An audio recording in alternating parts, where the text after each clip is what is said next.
Title: The Key Under the Teacup. My name is Daniel Cho. I'm a math teacher, not a mystic.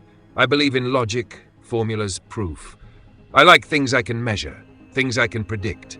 Or I did.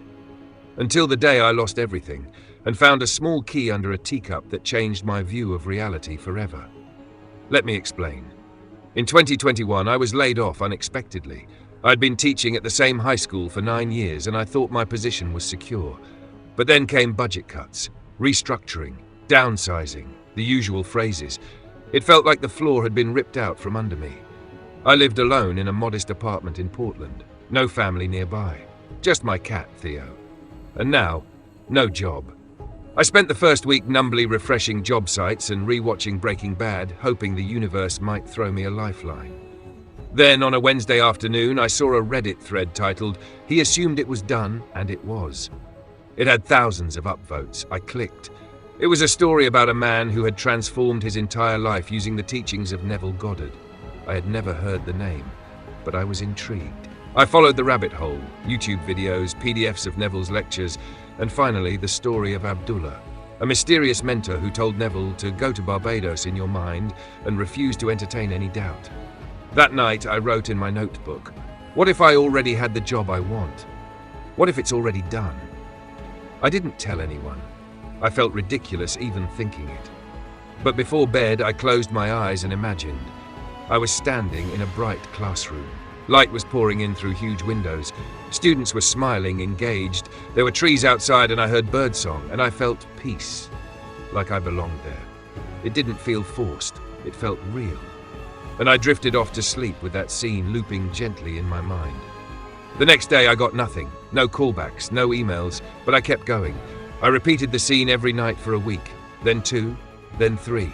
I made it feel more vivid. I touched the chalk, felt the wood of the desk, smelled fresh coffee in the room. Still, no job. Then one rainy Saturday I stopped by an antique bookstore I'd never noticed before.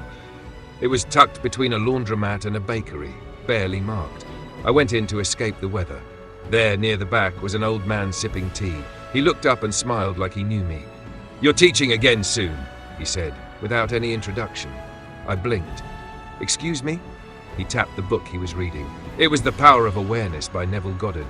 "You imagined it already," he said, "so it's done." "Are you serious?" he chuckled.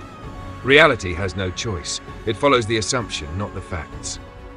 I stood there, unsure if I should leave or listen. Then he pushed a small porcelain teacup toward me. "Under the cup," he said. I lifted it. Underneath was a tiny antique brass key. Nothing special, just old and a bit tarnished. "It's yours," he said. "Keep it. When it happens, you'll know why." I didn't know what to say.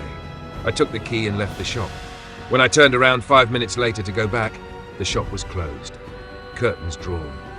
2 days later, I received an email from a private school I had applied to months earlier and forgotten about. They had an unexpected opening. One of their math teachers had to leave mid-year. I interviewed the next morning, and guess what? The classroom had huge windows, trees outside. Coffee in the faculty lounge smelled exactly like in my imaginal scene. And the desk? It had an antique drawer with a brass lock, and the key I had fitted perfectly. I just sat there and laughed, because of course it did. Today, I keep that teacup on my desk as a reminder that what we assume to be true is. Abdullah once said, "You're in Barbados now, not someday. Not if things go right. Now." Neville taught me to assume the wish fulfilled. And now I teach my students math. But more quietly, I teach them something else. That the most powerful thing in the universe isn't a formula.